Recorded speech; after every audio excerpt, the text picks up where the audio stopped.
என்னாச்சு? ஏன் கவலையா அப்பா இருக்கீங்க? நான் படிக்கும்போது டெய்லியும் சத்தமா இருக்குப்பா, என்னால படிக்கவே முடியலப்பா. அவ எக்ஸாம்ல மார்க்ஸ் ரொம்ப கம்மியா வாங்கியிருக்கா.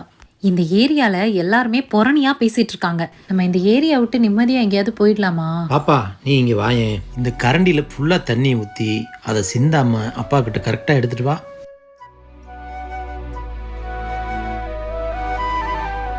இப்ப நீ இதை எடுத்துட்டு வரும்போது உனக்கு என்ன சத்தம் கேட்டுச்சு? எந்த சத்தமும் கேட்கலப்பா. ஏன் கேட்கல? என் கவனம் ஃபுல்லா இதுல தான்ப்பா இருந்துச்சு.